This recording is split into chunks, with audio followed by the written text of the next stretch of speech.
Narito na ang mga pinakamalalaking balita sa One North Central Luzon ngayong Martes. Welder patay matapos makuryente sa pinagtatrabahuhang sidecar shop sa San Carlos City, Pangasinan. Negosyante at tauhan nito na taga Nueva Ecija mahigit 1 linggo nang nawawala. Payas Creek na madalas umaapaw tuwing tag-ulan, sinisimulan ng iriprap. At hydroponics sa barangay, isinusulong sa Baguio City. Ito ang GMA Regional TV 1 North Central Luzon. Magandang hapon, ako si Chris Zuniga. Mga kapuso, umpisa natin ang balitaan hinggil sa supply ng isda sa Pangasinan. Kakulangan sa supply ng sari-saring isda nararanasan sa ilang pamilihan sa Pangasinan. May live report si Jasmine Gabriel Galban. Jasmine? Chris, sa ngayon tuloy-tuloy ang ginagawang monitoring sa presyo ng sari-saring isda dito sa Magsaysay Fish Market. 1 linggo nang nararanasan ang kakaunting supply ng sari-saring isda sa Magsaysay Fish Market sa Dagupan City. Paliwanag ng mga negosyante, wala silang makuhang isda dahil sa kakaunting huli ng mga mangingisda. Karaniwan daw nakukonti ang huling isda tuwing panahon ng amihan na matataas ang alon sa dagat. Kasi malamig, madam, walang dumalaot. Mataas din, madam, kasi walang mabibili. Bunsod nito, 1 linggo na ring mataas ang presyo ng sari-saring isda, gaya ng malaga na dating nasa 400 per kilo, ngayon nasa 450 hanggang 500 pesos na. Nasa 400 pesos din per kilo ang pampano, habang ang talakitok nasa 550 pesos per kilo. Palagi naman ako dito lagi, ma'am. Kailangan din kumain ng mga isda, ma'am, para malayo po sa opo. Mataas din ngayon ang presyo ng galunggong na nasa 200 pesos kada kilo. Yung mga local natin talagang konti. Bahagya rin tumaas ang presyo ng bangus sa Magsaysay Fish Market.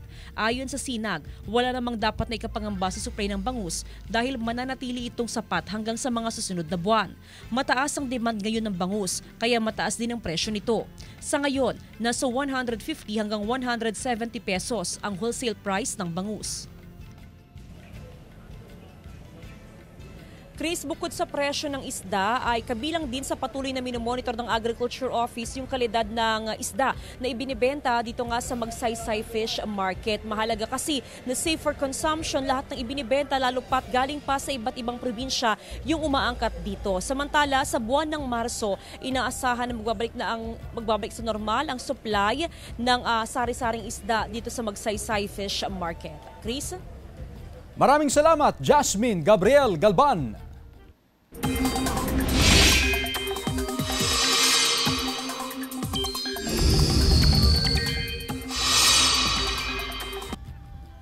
Mga kapuso, kumpara nitong mga nakalipas na linggo, mas malakas na ang ihip ng amihan ngayon at apektado na ang buong Luzon. Ang amihan ay ang malamig at tuyong hangin na galing sa Siberia at mainland China. Pero bukod dyan, may umiiral ding easterlies na mainit at maalinsangan naman. Base sa datos sa Metro Weather, may kalat-kalat na ulan sa ilang bahagi ng Cagayan, Isabela, Ifugao, Aurora, Bulacan at Ilocos provinces. Malalakas ang ulan sa ilang probinsya kaya maging handa pa rin sa banta ng baha o landslide. Posible rin ang ulan sa ilang pang bahagi ng bansa.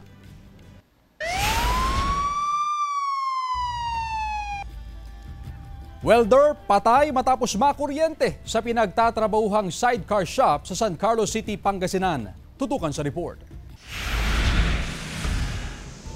Patay ang isang kawani ng sidecar and garong shop matapos makuryente habang nagwi-welding sa San Carlos City, Pangasinan. Noong Sabado ng hapon, nagwi-welding ang biktima na si Vicente de Guzman, 27 anyos, residente ng Binmali, Pangasinan, nang bigla itong makuryente. Sa investigasyon ng pulisya, aksidente umanong nadikit sa katawan ng biktima ang ginagamit niyang pang-welding, kaya siya nakuryente. Agad siyang isinugod sa ospital pero idineklarang dead on arrival. Tinignan naman pong mabuti ng ating mga investigator, wala naman pong foul play, pure accidental po yung nangyari. Paalala ng otoridad na ugaliing magsuot ng safety gear tuwing nagtatrabaho, lalo na ang mga trabahong may kinalaman sa kuryente. Nagkaaregluhan na ang may-ari ng sidecar shop at naulilang kaanak ng biktima. Nagkaroon po sila ng pagkakasundo natutulungan po ng may-ari. Then nakapagbigay po siya ng amount na 70,000. Kasama si Ron Taniedo, Glam Calicdan Dizon, One North Central Luzon. Hindi pa rin nakakauwi sa kaninang pamilya ang negosyanteng si Michael Niknok Lagrana at kanyang tauhan na si Julius Diaz na kapwa-residente sa Cuyapu, Nueva Ecija. Base sa post ng misis ni Michael na si Jen Lagrana, nagpaalam ang kanyang mister bandang alas 2 ng hapon noong January 6 na may pupuntahan lang sa Cuyapu at may kukuning bayad. Subalit hindi pa rin nakakabalik sina Michael at Julius. Pero nakitang sunog ang kanilang sinakyang pick-up na kulay blue sa isang bakanting lote sa Barangay Poblacion West, Umingan, Pangasinan. Ang pamilya Lagrana ay nananawagan ng tulong mula sa publiko para sa sino mang may impormasyon o nakakita sa mga nawawalang biktima. Tumanggi munang magbigay ng pahayag ang pulisya dahil patuloy pa rin ang kanilang ginagawang investigasyon sa insidente. Nakipag-ugnayan na rin daw ang Nueva Ecija PPO sa Umingan Police Station para sa kanilang investigasyon. Samantala, Payas Creek sa Barangay Anolid, Mangaldan, Pangasinan na madalas umaapaw tuwing tag-ulan, sinimulan ng iriprap. Silipin sa report.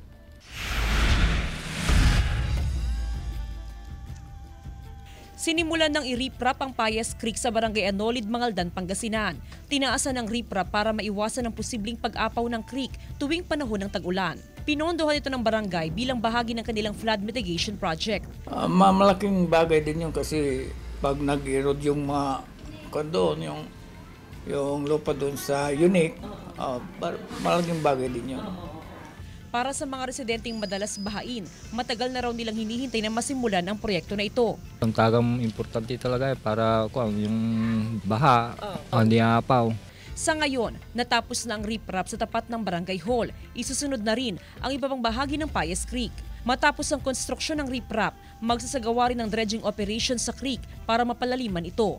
Patuloy naman ang panawagan ng mga opisyal ng barangay sa publiko na panatilihing malinis ang creek at iwasang magtapon ng mga basura. Kasama si Daryl Peralta, Jasmine Gabriel Galban, One North Central Luzon.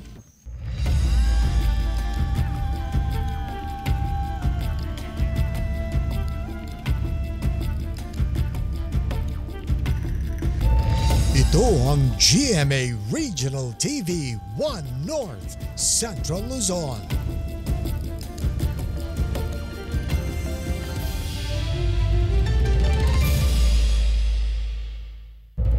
Ito ang GMA Regional TV 1 North Central Luzon. Nakawan ng metro ng tubig na itatala sa Dagupan City ayon sa Pamana Water. Sundan sa report. Simula noong December 2024 hanggang ngayong unang 2 linggo ng January 2025, 10 metro ng tubig na ang napaulat na ninakaw sa Dagupan City. Ayon sa pamunuan ng Pamana Water, nagmula sa iba't ibang barangay ang reklamo. Sa record na hawak ng Pamana Water, nagsimula ang nakawan sa metro ng tubig noong April 2024. Sa taong 2024, 100 metro na ang nanakaw sa syudad. Hindi natin masasabing isolated. Oo, kaya talagang sinasadya na talaga na magkakaroon ng ganitong insidente o criminal acts. Kaugnay nito, patuloy ang panawagan ng Pamana Water sa mga residente na tiyaking secured ang kinalalagyan ng mga metro ng tubig. Hindi rin kasi biro ang gastos kapag papalitan ng ninakaw na metro. Kung maaari ay regular yung pag-check nila ng kanilang metro. Sa unang-una, para makita kung nandun pa yung metro nila.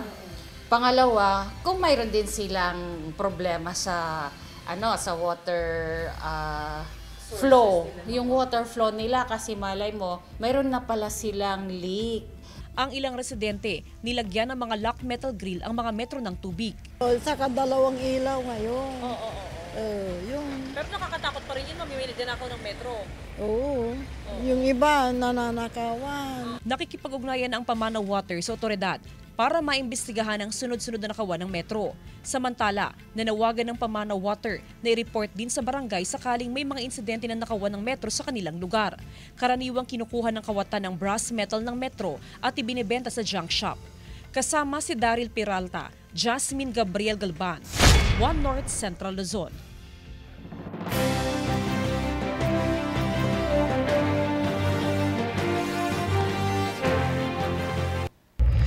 Mga kapuso, 118 days na lang, eleksyon 2025 na.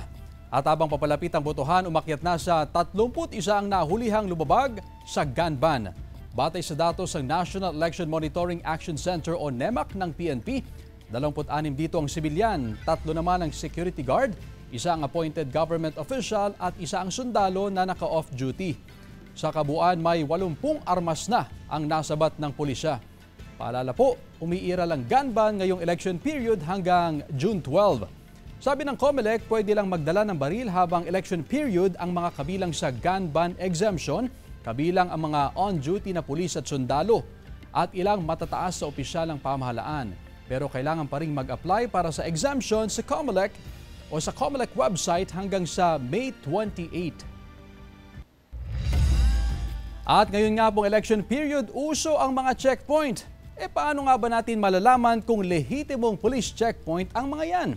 Sabi ng PNP, dapat nakapwesto ito sa maliwanag o well-lit na lugar. 30 metro bago ito, dapat may karatulang nagsasabing checkpoint ahead. Sa mismong checkpoint, dapat makikita ang pangalan at mga contact number ng commissioned police officer, pati na ang mga election officer sa lugar.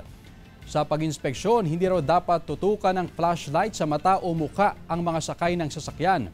Inoobserbahan din ang pagmamanman ng plain view. Ibig sabihin, hindi kailangang bumaba ng mga motorista at kanilang sakay mula sa kanilang sasakyan.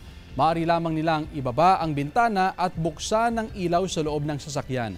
Patitigilin at pabababain lang sila kapag may nakitang baril o may nakagapo sa loob ng sasakyan.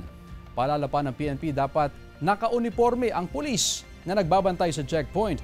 Pwede ring mag-record ng video ang pulis sa kanilang pag-iinspeksyon gamit ang kanilang body-worn cameras o alternate recording device. May paalala rin ng pulisya sa publiko, pwede ring kuhanan ng nakasakay sa sasakyan ang pag-iinspeksyon sa kanila ng pulisya. Samantala, programa para tutukan ang kalusugan ng mga buntis, inulunsad ng National Nutrition Council at iba pang grupo sa Nueva Ecija. Narito ang report.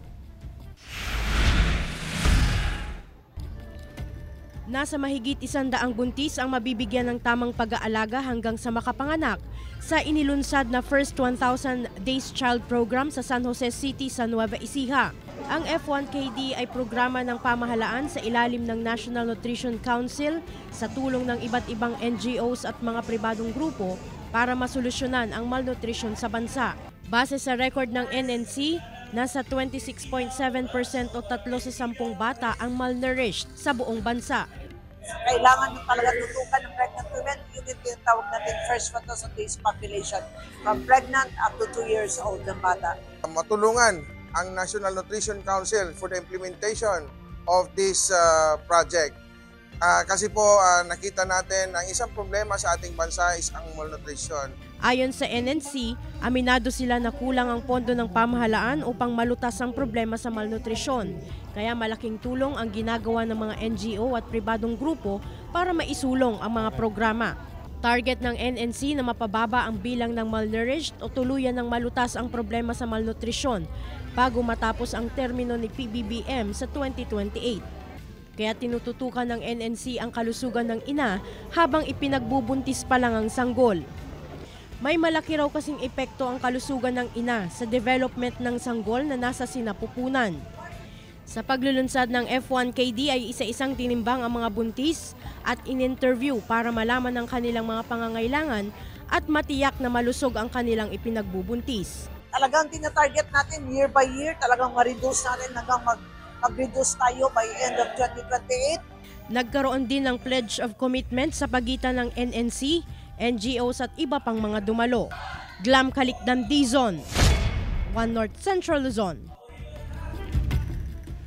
Isinusulong ngayon ang pagkakaroon ng barangay hydroponics farming sa Baguio City. Sa ngayon, tanging ang barangay South Central Aurora Hill ang may hydroponics farming kung saan nakatanim ang mga native na pechay at lettuce. Lain nitong matiyak ang food security sa bawat barangay. Makatutulong din ito sa kabuhayan ng mga residente sa barangay. Kung tutugon ng mga barangay officials, mismong ang City Veterinarian at Agriculture Office ang mamamahagi ng mga buto na kanilang itatanim para sa hydroponics. Pwedeng-pwede ang hydroponics kahit sa mga barangay na may limitado lang na espasyo o lupain. Provide libreng gulay sa mga pamilya dito, and most especially doon sa mga families with undernourished or malnourished na children.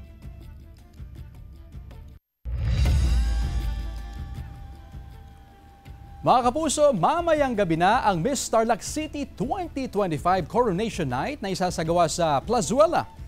Abangan dyan sila kapuso artist Bea Gomez, Kaloy Tingkungko, Gazini Ganados, Hil Cuerva, Ira Lopez at Ronnie Liang.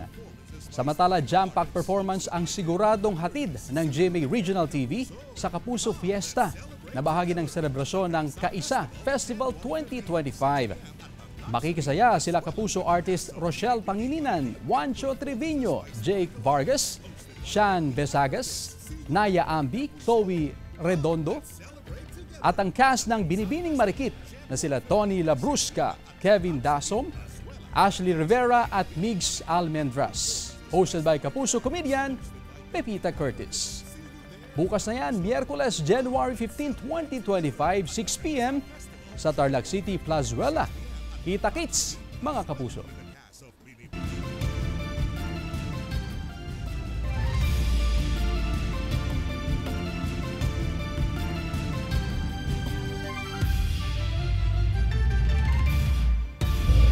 Ito ang GMA Regional TV 1 North Central Luzon.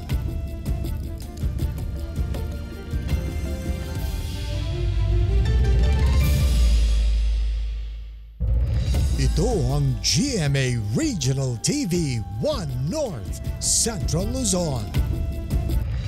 Arestado ang tinaguriang #1 most wanted person sa Region 3 dahil sa kasong murder sa isinagawang Manhunt Charlie ng mga otoridad sa pinagtataguan nito sa barangay Mayapyap Sur, Cabanatuan City.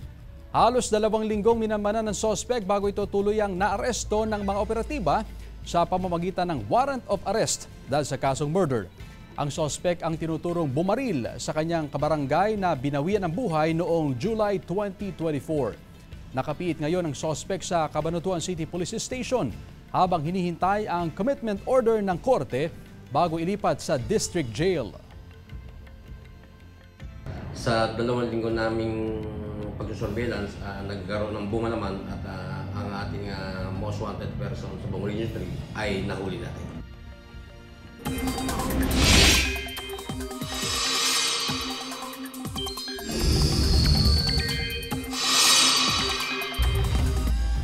Temperatura sa Baguio City bumagsak sa 13.8 degrees Celsius kaninang madaling araw. May ulat si Glam Caligdan Dizon. Sospek, mga nilalamig kahit tapos na ang Pasko. Mga taga Northern Luzon yan na ine-enjoy ang malamig na temperatura pagpasok ng bagong taon. At ang talagang sospek na nagdadala ng malamig na simoy ng hangin, northeast monsoon o hanging amihan na medyo na-late ng araw ayon sa Pag-asa. Yung mga past years po natin, usually malamig po natin panahon last week ng December or early January po natin.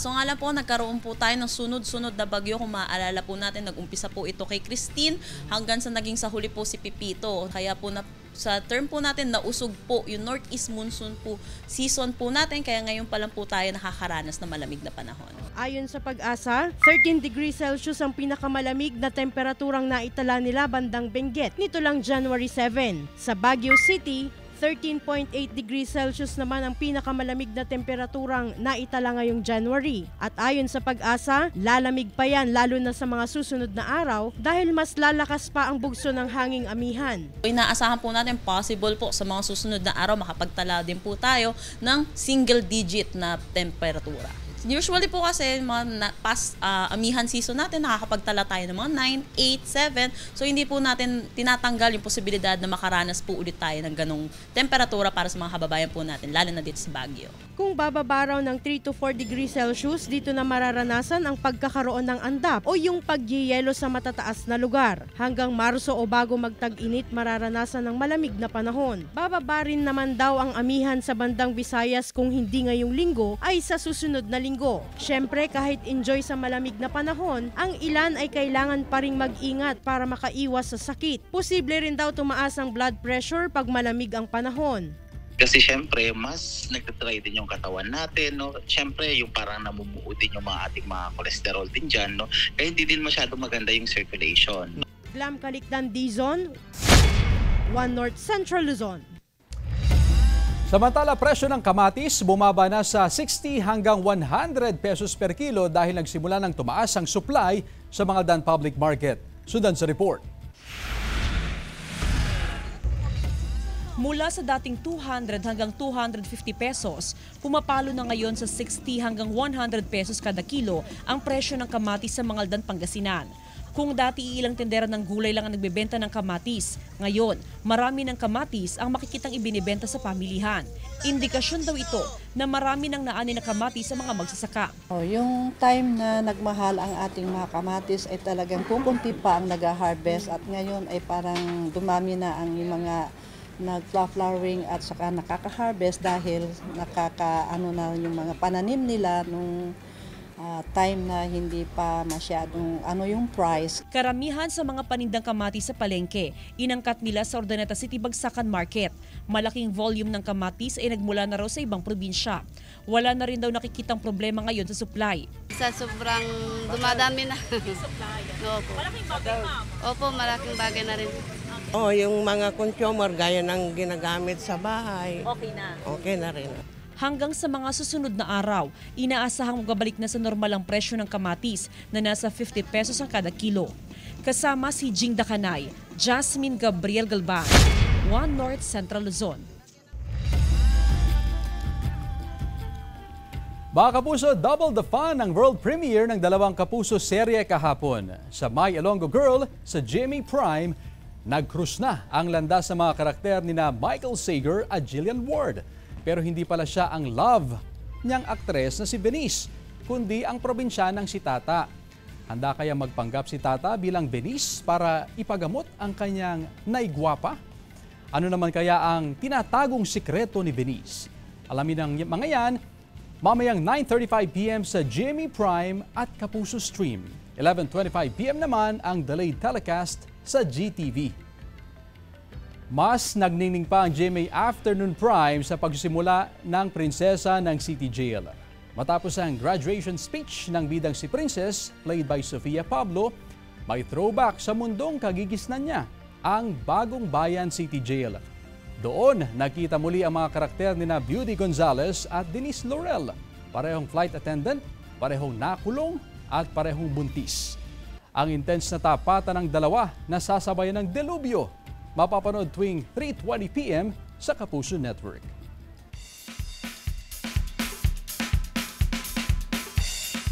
Tradisyon ng Coraldal sa Sasmuan, Pampanga, ating silipin sa report.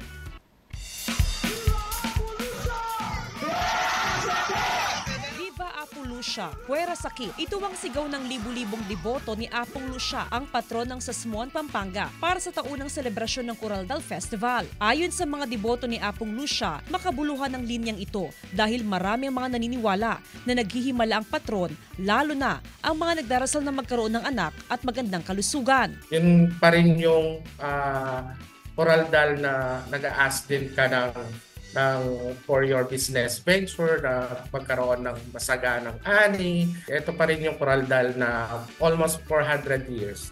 Para matupad ang dasal, kailangan muna daw sumayo ng ritual dance ng Coraldal. Ang salitang Coraldal ay nanggaling sa Spanish word na curar, na ang ibig sabihin ay to heal. Karaniwang nagsisimula tuwing pista ng Three Kings at nagtatagal naman ng hanggang 5 araw. Parang idinadaan yung dasal sa pagsayaw ng Coraldal.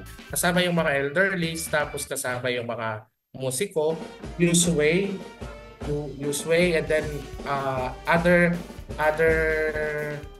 steps niya is yung jumping and parang polka. Para sa mga taga Sasmuan, ang himala ay hindi lang nakukuha kay Apo Musya dahil maaari mo itong makita kung papaano mong pagtagumpay malampasan ang mga pagsubok sa araw-araw. Jasmine Gabriel Galban, One North Central Luzon. Samantala, mapapanood niyo po ang episode na ito at iba pang pinakahuling lokal na balita sa official website ng GMA Regional TV, www.gmaregionaltv.com. Pwede rin kayong bumisita sa aming official YouTube channel, GMA Regional TV, at i-click ang subscribe button para sa pinaka-maiinit na balita mula sa mga rehiyon. Nais din naming pasalamatan ng mga kapuso sa Hilaga at Gitnang Luzon, maging ang mga kapuso natin abroad. Dahil sa GMA Regional TV, local news matters.